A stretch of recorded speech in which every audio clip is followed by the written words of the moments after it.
Swastiastu, izin Ibu Dayutari selaku dosen pengajar di mata kuliah ini, izinkan saya, Diputu Indra Putra dengan NIM 220305 untuk mempresentasikan hasil terkait tugas UAS yang telah diberikan, yang dimana saya di sini akan membahas tentang etika profesi teknologi informasi dalam pelanggaran keamanan data. Kemudian saya akan membahas terkait latar belakang. Profesional TI bertanggung jawab amankan data yang mereka kelola. Pelanggaran keamanan data melanggar etika profesi ini. Pelanggaran keamanan data tindakan tidak etis dan bertentangan dengan tanggung jawab profesional dan dalam melindungi data tersebut. Upaya kuat untuk mencegahnya, profesional TI juga melindungi dan bertanggung jawab atas data-data dikumpulkan, diolah, dan disimpan dari diakses tidak sah serta tidak boleh menyalahgunakan untuk kepentingan pribadinya secara sendiri. Selanjutnya, yang pertama saya akan membahas terkait etika profesi dalam teknologi informasi. Etika profesi TI dalam seperangkat prinsip dan standar moral untuk perilaku dan tindakan para profesional TI ini melibatkan nilai-nilai terkait dengan penggunaan, pengembangan, dan manajemen teknologi informasi. Moralitas bertanggung jawab terhadap pengguna masyarakat serta lingkungan adalah tanggung jawab moral dalam etika profesi teknologi informasi yang berbeda dari etika umum. Perbedaannya terletak pada peran profesi di bidang teknologi informasi yang menekankan pentingnya kepercayaan masyarakat yang memiliki pengetahuan terbatas tentang teknologi informasi pada ilmu pengetahuan, keahlian, dan kejujuran mereka. Profesi menciptakan produk berdampak luas dan menguntungkan masyarakat serta bertanggung jawab apa adanya. Tanggung jawab dan teknologi informasi mencakup keamanan data, kepercayaan, dan keterjangkauan. Etika profesi dalam pemrograman komputer memerlukan kode etik yang sebagian besar didasarkan pada kode etik yang digunakan oleh perkumpulan programmer internasional. Tujuan kode etik profesi adalah berprinsip umum dalam suatu profesi yang berbeda-beda karena perbedaan adat, kebiasaan, kebudayaan, dan peranan tenaga ahli profesi yang tidak sama dalam setiap negaranya di masing-masing negara tersebut. Selanjutnya, saya akan menjelaskan terkait kode etik profesi TI umumnya mencakup beberapa prinsip sebagai berikut, yang dimana setelah saya riset dan sudah saya teliti, ini terdapat 3 prinsip. Yang pertama, kejujuran dan keadilan. Profesional TI harus jujur dan adil dalam semua interaksi mereka dengan orang lain saat melakukan bisnis.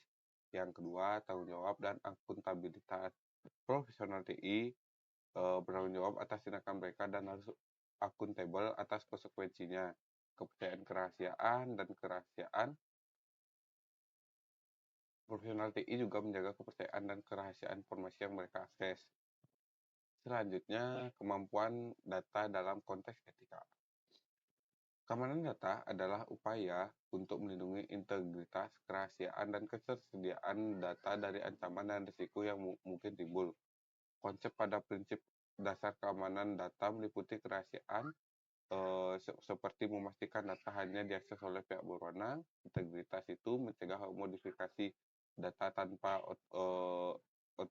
otorisasi. Ketersediaan memastikan data dapat akses saat diperlukan, dan keutuhan melindungi data dari manipulasi. Selanjutnya ada keamanan data adalah suatu keadaan di mana data terlindung dari akses pengguna, pengungkapan, pengubahan, dan penghancuran yang tidak sah. Keamanan data sangat penting untuk melindungi informasi sensitif seperti data pribadi, data keuangan, dan data rahasia perusahaan. Selanjutnya, konsep dasar dalam keamanan data antara lain ada 3. Yang pertama adalah ancaman. Ancaman adalah suatu yang dapat berpotensi membahayakan keamanan data. Yang kedua ada kerentanan, di mana kerentanan adalah kelemahan dalam sistem TI yang dapat dieksploitasi oleh ancaman untuk mengakses data. Dan yang ketiga atau yang terakhir itu ada kontrol. Kontrol adalah tindakan atau mekanisme yang digunakan untuk mengurangi risiko pelanggaran keamanan data. Nah, prinsip dalam keamanan data yang harus dipatuhi itu apa aja sih? Pasti banyak yang bertanya. Yang dimana di sini itu ada 3. Yang pertama ada kerahasiaan atau confidentiality. Data hanya boleh diakses oleh orang-orang yang berwenang. Yang kedua ada integritas atau integrity, yaitu data harus akurat dan lengkap serta tidak boleh diubah tanpa izin dari orang tertentu. Dan yang ketiga ada ketersediaan atau availability, data harus tersedia untuk pengguna yang berwenang saat dibutuhkan. Nah, terkait selanjutnya itu saya akan membahas terkait tanggung jawab profesional TI terkait keamanan data. Yang dimana tanggung jawab profesional TI terkait keamanan data meliputi pengembangan sistem yang aman, pengelolaan akses yang terbatas pada pihak berwenang, pemantauan dan deteksi ancaman keamanan, serta memberikan pelatihan dan kesadaran keamanan terhadap pengguna. Nah, apa saja tanggung jawab profesional TI dalam kaitannya dengan keamanan data itu ada 7. Yang pertama, menjaga kerahasiaan data. Profesional TI bertanggung jawab untuk memastikan kerahasiaan data yang dikelola. Yang kedua, ada memastikan integritas data. Integritas data sangat penting untuk menjamin keakuratan dan kendala informasi. Yang ketiga, ada menjamin ketersediaan data. Data harus selalu tersedia bagi pengguna yang berwenang kapanpun dibutuhkan. Yang keempat, ada melindungi privasi data. Profesional TI juga harus memastikan bahwa data pribadi dikelola dengan hati-hati dan dilindungi dari akses ataupun pengguna yang tidak sah. Yang kelima, ada menerapkan kontrol keamanan yang memadai. Profesional TI bertanggung jawab untuk merancang, mengimplementasikan, dan melihara kontrol keamanan yang memadai. Yaitu yang keenam, mengedukasi dan meningkatkan kesadaran keamanan, yang dimana profesional TI harus berperan dalam mengedukasi pengguna dan karyawan lain tentang praktik keamanan terbaik, seperti penggunaan kata sandi yang kuat, mengenali ancaman keamanan, dan menangani data dengan hati-hati. Dan yang terakhir, itu ada mematuhi kebijakan dan peraturan keamanan, yang dimana profesional TI harus mematuhi kebijakan dan peraturan keamanan yang berlaku di organisasi atau industri mereka.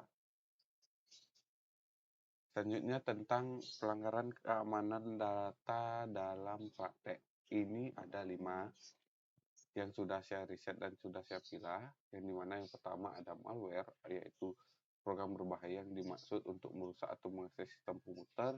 Yang kedua ada serangan DDoS, serangan yang bertujuan untuk mengganggu ketersediaan suatu layanan dengan membanjiri jaringan atau server dengan lalu lintas yang besar.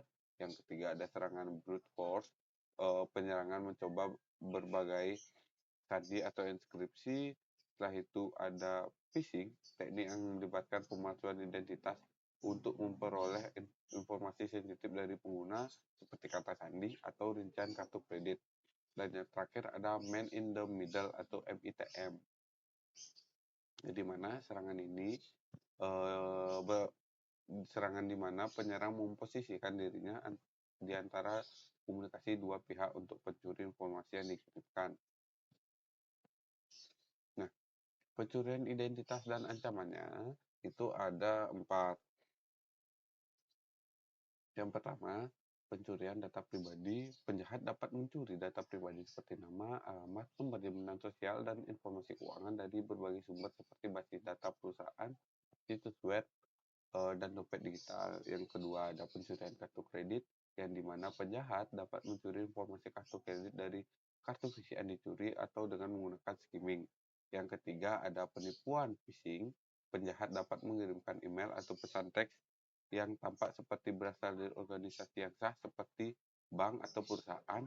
Dan yang terakhir ada penipuan social engineering. Penjahat dapat menggunakan manipulasi psikologis untuk menipu korban agar mengungkapkan informasi pribadi mereka atau memberikan akses ke komputer mereka. Kemudian saya akan membahas tentang faktor yang mempengaruhi pelanggaran keamanan data, dan di mana kesadaran dan pelatihan etika dalam profesi teknologi informasi TI seringkali kurang karena beberapa alasan. Pertama, pendidikan formal seringkali fokus pada aspek teknis TI dan kurang memberikan penekanan pada aspek etika.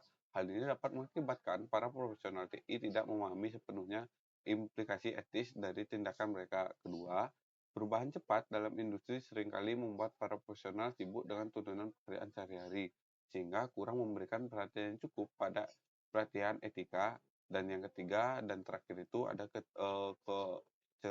kecenderungan untuk mengutamakan keuntungan bisnis dan efisiensi daripada mempertimbangkan implikasi etis dari keputusan teknologi.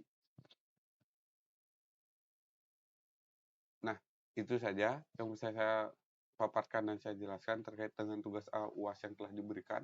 Saya, Ibu Tu Indrayana Putra, mohon maaf bila terdapat banyak kekurangan, baik dari segi presentasi ataupun tutur kata yang saya lakukan, yang disengaja maupun tidak sengaja saat presentasi tadi. Semoga dengan apa yang sudah saya buat, ini bisa memenuhi untuk kebutuhan nilai saya di semester 4. Dan terima kasih Bu Dewi Utari untuk bimbingannya selama semester 4. Saya akhiri untuk presentasi kali ini dengan Pramu Santi. Om Santi Santi Santi Om. Sampai jumpa di pertemuan selanjutnya.